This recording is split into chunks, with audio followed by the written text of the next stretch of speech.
Cari maklumat dan berita politik yang bebas, kupasan yang tepat, panas. Dapatkannya secara eksklusif hanya di Jom Channel. Komitmen kami, pentasan berita Isnin hingga Jumaat. Berbicara dan isu semasa, kami garapkan secara langsung. Panel-panel berkaliber dan profesional.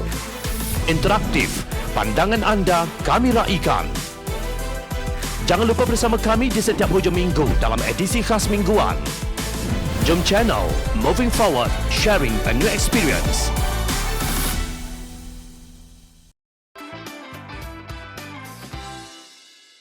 Penjara hutan wajar dihukum. Perdana Menteri Datuk Seri Ismail Sabri Yaakob baru-baru ini mengumumkan pelbagai bentuk bantuan kepada mangsa banjir di seluruh negara dengan sebahagian besar dana bantuan dikhususkan kepada ketua isi rumah. Beliau berkata bantuan tunai sehingga RM5,000 disediakan bagi setiap pembaikan rumah. Bagi kerosakan serius, kerajaan akan mengurus baik pulih rumah dengan kos sehingga RM15,000. Manakala bagi yang tidak boleh diduduki, kerajaan akan membantu sehingga kos RM56,000 setiap unit untuk membina yang baharu. Katanya bagi mengelakkan pertindihan dengan bantuan sukarelawan serta pertubuhan bukan kerajaan NGO dalam pemberian sumbangan peralatan kepada mangsa, kerajaan bersetuju memberikan wang tunai sebanyak RM2,500 setiap keluarga khusus untuk pembelian barangan keperluan. Saya mengucapkan terima kasih kepada agensi-agensi keselamatan, kaki tangan kerajaan, NGO, sukarelawan serta individu-individu yang bertungkus lumus membantu dan menyelaraskan visi bantuan semasa banjir serta melakukan kerja-kerja pemulihan pasca banjir. Begitu juga bantuan dan sumbangan daripada sektor korporat termasuk GLC, syarikat berkaitan kerajaan dan GLIC, syarikat pelaburan berkaitan kerajaan. Anda semua adalah wira-wira yang tidak didendang. Syabas dan tahniah saya ucapkan.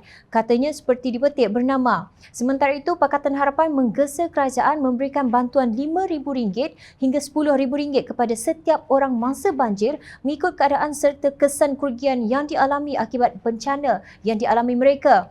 Pengerusinya Datuk Seri Anwar Ibrahim berkata langkah itu mesti diambil selepas kerajaan tidak membenarkan pengeluaran caruman kumpulan wang simpanan pekerja KWSP. Kerajaan mesti segera menyalurkan bantuan kewangan kepada semua mangsa banjir yang terkesan. Semua mangsa banjir saat ini dalam keadaan yang cukup derita dan terdesak, tak kala mereka kini dibebankan dengan kerugian yang amat dahsyat. Usah tambah beban rakyat dengan kerenah birokrasi yang melampau yang hanya melambatkan proses menyalurkan bantuan. Katanya dalam satu kenyataan di Facebook, keprihatinan kerajaan pimpinan UMNO, Barisan Nasional dan Pakatan Harapan mengenai derita mangsa-mangsa banjir amat dihargai. Semoga bantuan itu segera disampaikan kerana semakin lambat ia diterima, semakin sukar kehidupan mangsa-mangsa banjir itu. Sekejap. Sektor korporat termasuk GLC dan GLIC dikatakan turut memberi bantuan berupa barangan seperti makanan dan sebagainya. Bantuan kewangan pula datangnya dari mana? Semestinya datang dari kantung perbendaharaan kerajaan. Maknanya ia datang dari hasil cukai negara iaitu sektor korporat dan termasuk tuan-tuan semua. Bagaimana pula dengan seruan Anwar berhubung syarikat pembalakan yang menurutnya turut bertanggungjawab terhadap banjir yang berlaku. Anwar berkata syarikat pembalakan wajib memberi sumbangan lebih besar kepada mangsa banjir. Beliau berkata demikian setelah melawat ke Tari dan tempat yang mengalami banjir lumpur dan mendapati kegiatan pembalakan telah memburukkan lagi bencana tersebut. Pemilik-pemilik syarikat ini telah melakukan kerja-kerja pembalakan tanpa mempedulikan kerosakan yang berlaku kepada alam sekitar. Bukti-bukti yang nampak dilaporkan oleh aktivis alam sekitar terlalu jelas. Walaupun Jabatan Perhutanan Negeri Pahang JPNP berkata banjir lumpur adalah akibat kejadian kepala air. Kenyataan JPNP bahawa semakan menggunakan drone mendapati tiada sebarang aktiviti pembalakan di dalam hutan simpan lentang, tanah kerajaan dan tanah milik amat diragui.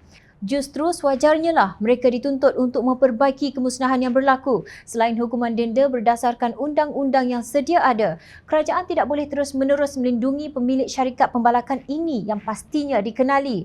Mungkin juga daripada kalangan kroni.